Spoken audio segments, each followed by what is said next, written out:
പൊന്നൊരുകും കാലം. Thank you. അച്ഛന് മൂത്ത മോളെ കൊണ്ട് ഇടിപ്പിച്ചാ പോരെ, എന്നെ എന്തിനാ കൊണ്ട് ഇടിപ്പിക്കുന്നത്? എൻ്റെ മൂത്ത മോളെ കഷ്ടപ്പെട്ട് ചൂലൊക്കെ എടുത്ത വാതൊക്കെ തൂത്ത് വൃത്തിയാക്കിക്കൊണ്ടിരിക്കുക. നീയല്ലേ അനങ്ങാക്കള്ളിയായിട്ട് ഇങ്ങനെ കാലുമേ കാലും കയറ്റിയിരിക്കുന്നത്? കുറച്ച് പണിയെടുത്ത് പഠിക്കും. എനിക്ക് ചായ ഉണ്ടാക്കുന്ന ശീലമില്ല എന്ന് അറിയില്ലേ? ശീലിക്കണമല്ലോ, അതുകൊണ്ട് തന്നെ നിന്നെ കൊണ്ട് പണിയെടുപ്പിച്ചത്. കുടിക്ക്. ഗംഭീരം, പൊളി.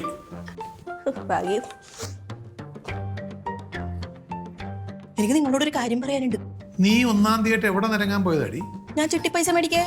ചിട്ടിപ്പൈസ മേടിക്കേ? മറ്റേ ഗീതയുടെ വീട്ടിൽ. അതെ. അത് നന്നായി, മേടിക്കാനായതുകൊണ്ട് കുഴപ്പമില്ല. പക്ഷെ ഒരു കുഴപ്പമുണ്ട്. ഒന്നാം തീയതി അവളുടെ വീട്ടിൽ നിന്ന് നീ കയറിയനെ, അവൾ ഇനി നാളെ എന്തെങ്കിലും കുഴപ്പം പറ്റിയ നീ ശകുനപ്പുഴ കയറിയോണ്ടാന്ന് പറയും. അത് ഞാൻ സഹിച്ചോളാം. അല്ല, അമ്മ എന്താ പറയാൻ വന്നേ?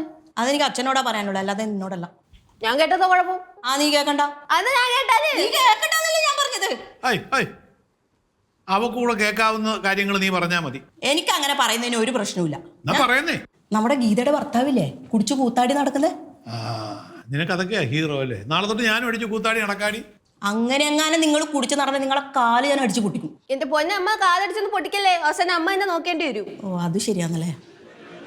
എന്തോ പറഞ്ഞോണ്ടിരുന്ന എന്റെ ബാക്കി പറ. അയാളെ കുടി സഹിക്കാൻ പറ്റാണ്ടായിട്ട് അയാളെ കോയമ്പത്തൂരുള്ള ലഹരി വിമുക്ത കേന്ദ്രത്തിൽ കൊണ്ടാക്കി. കഷ്ടം, പാവം മനുഷ്യൻ. പാവല്ല, പാവയ്ക്ക പാവം. അല്ല, എന്നിട്ട് പുള്ളി നന്നായോ? നന്നായി. ഗീത എന്നോട് പറഞ്ഞു അവിടുത്തെ കൗൺസിലിംഗ് കേട്ടിട്ട് നന്നായി. ഇപ്പൊ ജോലിക്കും പോകുന്നുണ്ട്, കറക്റ്റ് ശമ്പളവും കൊണ്ടു കൊടുക്കുന്നുണ്ട് അവക്ക്. അടിപൊളി. നമുക്ക് നമ്മുടെ ഈ നാല് വേണ്ട 3 പിള്ളേരെ അവിടെ വിടാം. നമുക്ക് ഇവർക്ക് അവിടുത്തെ ആ ഇതിനൊക്കെ പോയി കഴിയുമ്പോൾ ഇവരൊക്കെ സൽസ്വഭാവികളായിട്ട് മാറും. മക്കളെല്ലാം വിടാൻ പോന്നെ, നിങ്ങളെ വിടാൻ പോന്നെ. എന്നെ എന്തിനാ ഇവിടുന്ന്? അവിടെ കുടിയന്മാർക്ക് മാത്രമല്ല, പണിക്കൊന്നും പോകാതെ ചൊറിയും കുത്തിയിരിക്കുന്ന ആൾക്കാർക്കും കൗൺസിലിംഗ് ഉണ്ട്. അതിനെ ഞാൻ പണിക്ക് പോകുന്നുണ്ട്, അത്യാവശ്യം പൈസ ഉണ്ടാക്കുന്നുണ്ട്. എന്നെ അങ്ങോട്ട് വിടേണ്ട കാര്യമൊന്നുമില്ല. ഈ അച്ഛനെ വിടാൻ ഈ അച്ഛന് ഒരു ഉത്തരവാദിത്വം ഇല്ല. എന്റെ അത്ര ഉത്തരവാദിത്തം ആരുണ്ട് ഇവിടെ? അവിടെ 2 ദിവസത്തെ കൗൺസിലിംഗ് ക്ലാസ് തുടങ്ങിയിട്ടുണ്ട്. ഞാൻ ഗീതയോട് പേര് ബുക്ക് ചെയ്യാൻ പറഞ്ഞിട്ട് അവള് ബുക്ക് ചെയ്തു. ഗീത ബുക്ക് ചെയ്തെങ്കിൽ അവളുടെ തന്തയെ പറഞ്ഞു. അല്ല, നിങ്ങളുടെ പേരാ ബുക്ക് ചെയ്തത്, അവളെ തന്തയുടെ പേരൊന്നല്ല ബുക്ക് ചെയ്ത്. എന്റെ പേരിൽ അവളുടെ തന്ത പോയി കിടന്നോട്ടെ. എന്നെ കിട്ടത്തില്ലേനൊന്നും ഞാൻ പോകത്തുമില്ല. ഓ അച്ഛാ, നല്ല കാര്യമല്ലേ, ഒന്ന് നന്നായിട്ടൊക്കെ വാ. നിങ്ങളെ 3 കൂടെ ഞാൻ പാക്ക് ചെയ്തു. ഞങ്ങൾക്ക് അച്ഛനേക്കാൾ ഉത്തരവാദിത്വം ഉണ്ട്. നിങ്ങൾക്ക് തന്നെ അങ്ങ് തോന്നിയാൽ മതിയല്ലോ ഉത്തരവാദിത്വം ഉണ്ടെന്ന്. വേണ്ടാട്ടാ, വേണ്ടാത്തതിനൊന്നും നിൽക്കരുത്. 1-ാം തീയതി ആയിട്ട് എന്താ 1-ാം തീയതിക്ക് കൊമ്പിട്ടാ ഇവിടെ അച്ഛനെ പറഞ്ഞു വിടും. എന്തായാലും ഞാൻ പറഞ്ഞോളൂ. ഞാൻ പറഞ്ഞാലല്ലോ അനുസരിക്കാത്ത, പറയേണ്ട ആളുകൾ പറഞ്ഞാൽ ഞാൻ എന്തായാലും അനുസരിക്കും. അതാര്? അല്ല, അതാര്? നിന്റെ അച്ഛൻ്റെ അമ്മ. ഓ, അച്ഛൻ.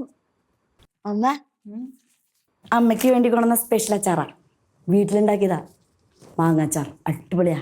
നീ ഉണ്ടാക്കിയതാണോ? അടുത്ത വീട്ടിലെ ചേച്ചി അവരുടെ വീട്ടിലുണ്ടാക്കിയതാ. ഞാൻ വെറുതെ തെറ്റിദ്ധരിച്ചു, എൻ്റെ മോള് നന്നായിരുന്നു. എന്താ അമ്മ അങ്ങനെ? അമ്മയ്ക്ക് വേണ്ടി സ്നേഹത്തിൽ കൊണ്ടുവന്നതല്ലേ? ഓ, എന്തോ അമ്മ എത്ര പുച്ഛം, എത്ര സ്നേഹമായിട്ട് കൊണ്ടുവന്ന അമ്മയെ കാണാൻ വേണ്ടിയിട്ട്. ഞാനൊരു തമാശ പറഞ്ഞല്ലേ കുഞ്ഞേ. ഓ ഇല്ല, തമാശ എനിക്ക് വലിയ പിടിക്കണമൊന്നുമില്ല തമാശ. അമ്മേ, ഇത് അമ്മയുടെ മോനിതമ്മേ പറയാമേ. എടാ മോനെ, നിനക്ക് ആ കോയമ്പത്തൂരുള്ള കള്ളൂടിയന്മാരുടെ കള്ളൂടി നിർത്തുന്ന ആ കേന്ദ്രത്തിൽ കുറച്ച് ദിവസം പോയി നിൽക്കാൻ മേലടാ. ഒരു മാസം. കുറച്ച് ദിവസം 2 ദിവസം. എന്നാ 2 ദിവസം നിൽക്കാൻ മേലടാ. 2 ദിവസമല്ല, 2 സെക്കൻഡ് പോലും ഞാൻ അവിടെ പോയി നിൽക്കത്തില്ല. കള്ളുകൂടിയന്മാരുടെ കൂടെ അവിടെ മുഴുവൻ ഭ്രാന്തന്മാരൊക്കെ. ഞാൻ പോകുന്നൊന്നുമില്ല. ചുമ്മാ 2 ദിവസം ആ കോയമ്പത്തൂർ പോയി നിന്നാ നിനക്ക് എന്താടാ കുഴപ്പം? ഞാൻ മാറുന്ന എന്റെ ബിസിനസ് ഇവിടെ തുടങ്ങി പോവേ. പിന്നെ ബിസിനസ് പല പോലെ അങ്ങ് വളരെയല്ലേ നിങ്ങളെ ബിസിനസ്? ബിസിനസ് വളർന്നോണ്ടിരിക്കുക. ഞാനൊന്നും കാണുന്നില്ലല്ലോ. കാണണമെങ്കിൽ കണ്ണു തുറന്നു വെച്ചിരിക്കണം. പിന്നെ കണ്ണടച്ചിട്ടാ ഞാൻ ഇങ്ങനെ ഇരിക്കുന്നത്. തർക്കിയാ പൊടി. ചേട്ടൻ എന്തിനാ പോയി നിൽക്കണ്? ചേച്ചിക്ക് വന്നൂടെ? അങ്ങനെ അങ്ങോട്ട് പറഞ്ഞു വിടറി. അവള് പറയുന്ന ആ കാര്യം നീ പോയി നിന്നാ മതി. ഞാൻ എന്തിനാ പോകുന്നത്? എന്നോട് എന്തിനാ പോകാൻ പറഞ്ഞ? അതുപോലെ തന്നെ നീയും പോയില്ല. നിങ്ങൾക്ക് ഉത്തരവാദിത്വം ഇല്ലാത്തതുകൊണ്ടല്ലേ പോകാൻ പറഞ്ഞത്? എനിക്ക് ആവശ്യത്തിന് ഉത്തരവാദിത്വം ഉണ്ട്. ഞാൻ കൃത്യമായിട്ട് എന്റെ കാര്യങ്ങളൊക്കെ ചെയ്യുന്നുണ്ട്.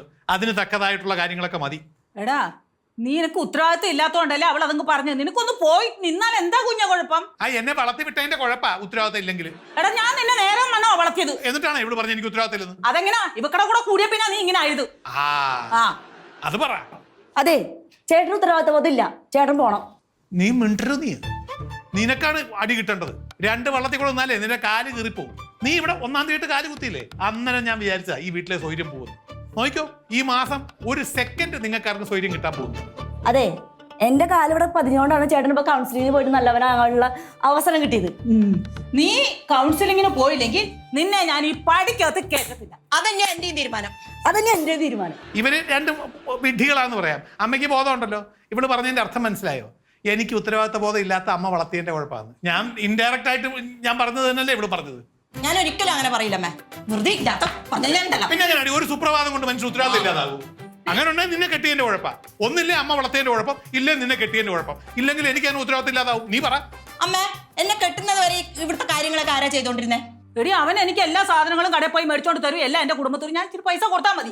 എനിക്ക് നല്ല ബുദ്ധിയും ബോധം ഉള്ളതുകൊണ്ട് എന്റെ കുഞ്ഞ് എന്റെ കൂടെ കേട്ടില്ല. എനിക്ക് ബുദ്ധിയും ബോധം ഉള്ളതുകൊണ്ട് എന്റെ കുഞ്ഞും കൂടെ നിന്ന് അവനും ബുദ്ധിയും ബോധം ഉണ്ടായി. അവൻ ഞങ്ങളുടെ കുടുംബം നല്ല സന്തോഷമായിട്ട് ബുക്ക് പോരും. എന്നെ കല്യാണം കഴിച്ചതിന് ശേഷം ആരാ ഈ വീട്ടിലെ കാര്യങ്ങളൊക്കെ നോക്കുന്നേ? ഇവിടെ ഒരു പെണ്ണ് വീട്ടിൽ കയറി വന്നാൽ ആരാ നോക്കേണ്ടത് കുടുംബത്തെ കാര്യങ്ങള്? ഞാനല്ലേ നോക്കുന്നേ? നീയാണല്ലോ. ഞാനല്ലേ പൈസ ചെലവാക്കുന്നേ? അത് ശരിയല്ല. അത് ശരിയല്ല. അമ്മ നല്ല നാളിന് മാത്രമല്ലേ ഡ്രസ്സൊക്കെ മേടിക്കുന്നുള്ളൂ. ഡ്രസ്സ് മേടിക്കുന്നു, സാധനങ്ങളും എല്ലാം എടുക്കും. നീ ചിലപ്പം എന്തെങ്കിലും ഇല്ലെന്ന് പറയുമ്പോ നീ അയ്യോ എന്റെ പൈസ ഇല്ല, എന്റെ പൈസ ഇല്ല. ഞാൻ 200 300 ഇല്ലാന്നേ പറയുന്നുള്ളൂ. 1000 2000 സാധനം മേടിക്കുന്നത് ഞാനമ്മേ ചിട്ടിന്ന് എടുത്തിട്ട്. അപ്പൊ ഞാൻ അപ്പൊ ഇവിടെ ചിട്ടി മോഷ്ടിക്കായിരുന്നു. ഇത്രയൊന്നും ലാഭം ചിട്ടിക്ക് കിട്ടുകയല്ലമ്മേ. നുണയാടാ ഇതൊക്കെ. എന്തുവാടി നീ? എന്തിവിടെ ഇപ്പൊ എന്താ വേണ്ടത്? കൗൺസിലിൽ പോണം. ആരെങ്കിലും പോയാൽ മതിയാ? നീ പോ. വേണ്ട, അവിടെ പോകുന്നില്ല, നിങ്ങളാ പോട്ടത്. ചേട്ടൻ 2 ദിവസം പോയി നിന്നൂടെ അവിടെ? ചേട്ടൻ 2 ദിവസമല്ല 10 ദിവസം പോയി നിൽക്കും. ചേട്ടൻ ഇഷ്ടമുള്ള സ്ഥലത്ത്. ഊട്ടി വിട്. പൈസ ഊട്ടി പോയി ഞാൻ നിൽക്കാം. ഒരു 100 ദിവസം നിന്നോളാം ഞാൻ. മോൻ ഊട്ടി പോയി വെള്ളം അടിക്കാനല്ലേടാ? എന്തിനായിക്കോട്ടെ. ഈ ഇവള് പറയുന്ന സ്ഥലത്ത് ഭ്രാന്തന്മാരുടെ കൂടെ കിടക്കുന്നതിലും ഭേദമല്ലേ? അവിടെ പോയി നിന്നാ നിന്റെ കുടിയിൽ നിൽക്കും, നീ നല്ലവനാവുമല്ലോ എന്ന് വെച്ചോണ്ട് പറഞ്ഞതാ. അതിന് ഞാൻ ഇവിടെ കുടിച്ചോട്ടാണ് ഇപ്പൊ നിൽക്കുന്നത്. ഇപ്പൊ അല്ല, ഇന്നലൊക്കെ കുടിച്ചോണ്ട് എന്നോട് എന്റെ പുഷ്പ എന്നോട് പറയടാ നിന്റെ കാര്യങ്ങളെല്ലാം. വർഷത്തിൽ ഒരു അല്ല, ഇപ്പൊ കുടിച്ചോണ്ടല്ല നിക്കുന്നേ. കുടിച്ചു കഴിഞ്ഞാൽ നിങ്ങൾക്ക് ഇങ്ങനെ നിൽക്കാൻ പറ്റില്ല. അതെ കുടിക്കുന്ന എന്തുകൊണ്ടാണ്? ഇവളുടെ കൂടെ ജീവിക്കണമെങ്കിൽ 2 അടിച്ചാലേ ബോധത്തോടെ നിൽക്കാൻ പറ്റൂ. അതുകൊണ്ടാ. അമ്മയുടെ കൂടെ ജീവിച്ചപ്പോ ഞാൻ കുടിക്കുകയല്ലായിരുന്നല്ലോ, ഇല്ലേ? അത് ശരിയാണല്ലോ. അയ്യോ ഒരു പോയി പിണങ്ങി തീർന്നു. പിണങ്ങി പോട്ടെ. അഹങ്കാരം ഉള്ളത് അങ്ങനെ ഇരിക്കത്തില്ല. പിണങ്ങത്തൊന്നുമില്ല. ഇവര് തമ്മിൽ ഒരിക്കലും പിണങ്ങത്തൊന്നുമില്ല. പക്ഷെ നീ പോണം മോനെ.